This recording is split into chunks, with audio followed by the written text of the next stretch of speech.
1950 की ये बात है माय डियर, स्पोर्ट्स की ये बात है, जब ये रिकॉर्ड था कि 1 माइल की दूरी 4 मिनट और 2 सेकंड में की गई थी। Sportsman, sports person, athletes, doctor, coaches, जितने भी लोग थे, उनका ये मानना था कि 4 मिनट और 2 सेकंड के अंदर कोई भी इंसान 1 माइल की दूरी तय नहीं कर सकता।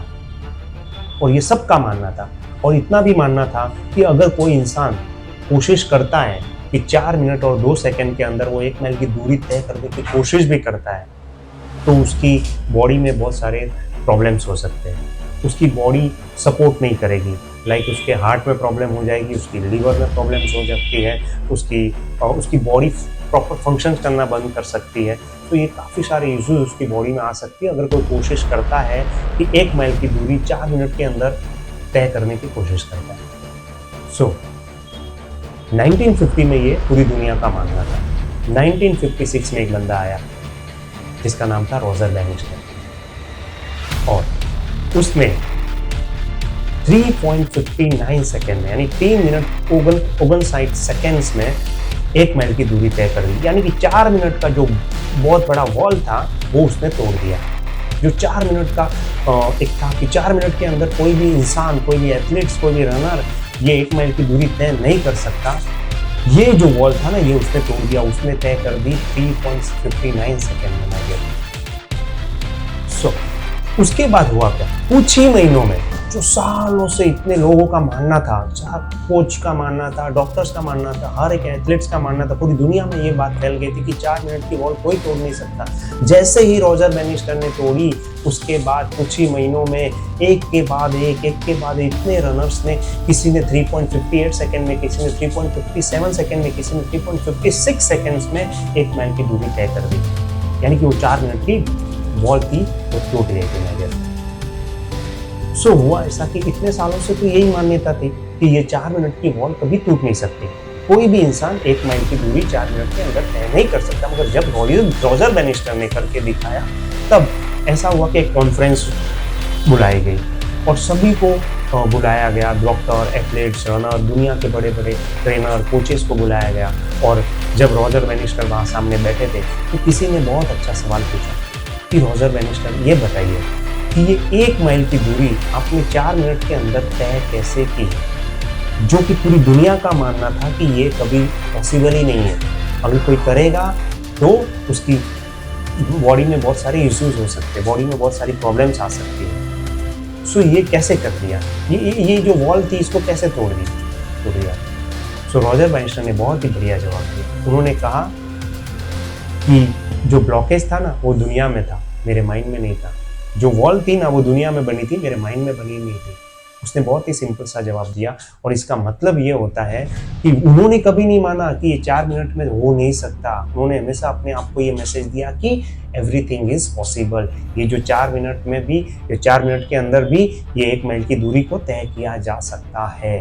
और जब उन्होंने माना और उन्होंने करके दिखाया, उनकी बॉडी उस तरह से रेस्पॉन्ड की, और उसके बाद जब ये ब्लॉकेज टूटा तो बहुत सारे दूसरे रनर्स ने भी वो सेम चीज़ करके दिखाई माय डियर।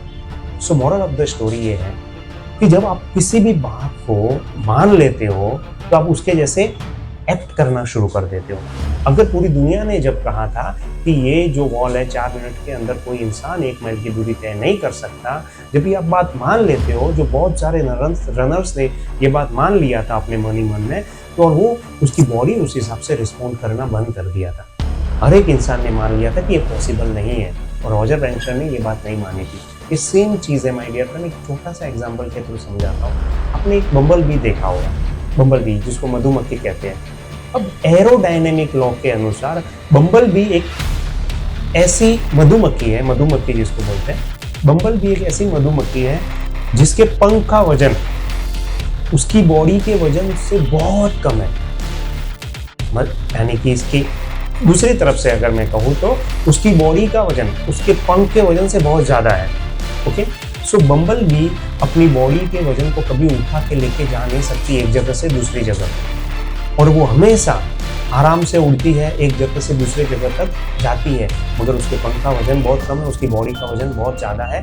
ये एरोडायनेमिक लॉ कहता है, और इस पर रिसर्च भी हुए है, और साइंटिस्ट भी कहते हैं कि ये इम्पॉसिबल है।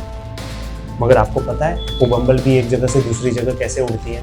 क्योंकि बम्बल बी को पता नहीं है कि उसका वजन उसके पंख उड़ा के नहीं ले जा सकते एक जगह से दूसरी जगह। जिस दिन बम्बल बी को पता चल जाए ना कि मेरे पंख का वजन इतना कम है कि मैं अपनी बॉडी को उठा ही नहीं पाऊंगी, उस दिन से बम्बल बी उड़ना बंद कर देगी। सो माय डियर फ्रेंड, हमेशा याद रखना कुछ चीजें जो आपको बचपन से आपने सुनी है, देखी है और समझी है, जो नेगेटिव थॉट्स आपके अंदर आए, जो हमेशा हम एक इंसान जब 1 साल से लेकर 5 साल से लेकर 25 साल तक जो बातें जो कंटिन्यू सुनता है उसका उसकी बॉडी पे, उसके माइंड पे, उसके एक्शन पे पड़ता ही पड़ता है। आप कितने सारे नेगेटिव सजेशन अपने फैमिली मेंबर से, अपने टीचर से, अपने कलीग से, अपने फ्रेंड से, अपनी सोसाइटी से सुनते हो कि तू ये नहीं कर सकता, तू गधा है, तू बेवकूफ़ है, ये तेरा काम नहीं है।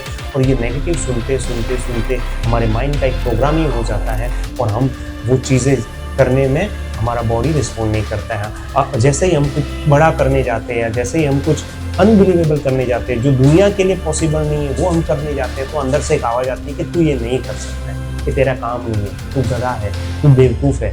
मगर माय डियर फ्रेंड, हमेशा अपने अंदर के जो ब्लॉकेज है उसको तोड़िए, रोजर बैनिस्टर की तरह। हमेशा रोजर बैनिस्टर की तरह सोचिए कि दुनिया सोचती है वो सोचने दो, आप जो कर सकते हो, आप में जो कैपेसिटी है वो आप हर एक चीज़ आप कर सकते हो। ओके, जो सब कुछ आपकी सोच पे डिपेंड है। अगर आप सोचते हो कि आप नहीं कर सकते तो आप नहीं कर सकते, अगर आप सोच रहे हो कि आप कर सकते हो तो आप कर सकते हो। हेनरी फोर्ड ने ये बात कही थी, बहुत बढ़िया बात है। सो माय डियर फ्रेंड, सो आज के बाद कोई भी काम अगर आप करने जाओ तो हमेशा पॉजिटिव एटीट्यूड के साथ, बहुत ही पॉजिटिव एक्शंस के साथ वो काम कीजिएगा ताकि आप हर एक काम में आपको सफलता मिले। Thank you.